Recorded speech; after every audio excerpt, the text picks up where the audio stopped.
கடந்த 2023ஆம் ஆண்டு வெளியான தி எலிபென்ட் விஸ்பர்ஸ் என்ற ஆவண திரைப்படம் இந்தியாவில் மட்டுமல்லாது உலக அரங்கின் கவனத்தையும் ஈர்த்து ஆஸ்கர் விருதை தட்டிச் சென்றது.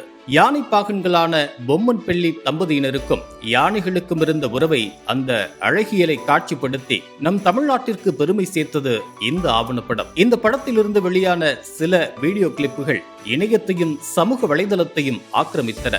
அப்படி தமிழ்நாட்டிற்கு பல பெருமைகளை சேர்த்த தி எலிபென்ட் விஸ்பர்ஸ் ஆவணப்படத்தில் தங்களது இயல்பு வாழ்க்கையை வாழ்ந்து காட்டிய பொம்மன் பெள்ளி தம்பதியினரை நேரில் அழைத்த முதலமைச்சர் மு க ஸ்டாலின் 1 லட்சம் ரூபாய் பரிசு தொகையையும், அவர்கள் பணியாற்றிய தெப்பக்காடு மற்றும் கொழிகமூர்த்தி யானைகள் முகாம் பணியாளர்கள் 91 பேருக்கும் அதே 1 லட்சம் ரூபாய் பரிசு தொகையையும் வழங்கினார்.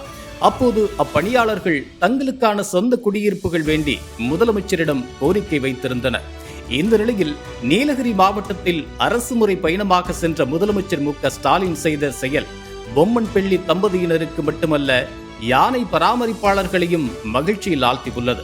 கடந்த 1 வருடத்திற்கு முன்னதாக அவர்கள் முன்வைத்த கோரிக்கையை நிறைவேற்றும் விதமாக தெப்பக்காடு யானைகள் முகாமில் 44 யானை பாகன்கள் பராமரிப்பாளர்களுக்கான குடியிருப்புகளை கட்டி அதனை அவர்கள் முன்னிலையிலேயே திறந்து வைத்துள்ளார் முதலமைச்சர் மு க ஸ்டாலின். தான் கூறியபடியே இன்று மகுத் வில்லேஜ் எனும் ஒரு கிராமத்தையே யானை பராமரிப்பாளர்களுக்காக உருவாக்கி கொடுத்து அவர்கள் வாழ்வாதாரத்தை மேம்பட வைத்துள்ள முதலமைச்சருக்கு பொம்மன் பெள்ளி தம்பதியினருடன் அங்குள்ள யானை பராமரிப்பாளர்களும் நன்றி தெரிவித்து வருகின்றனர்.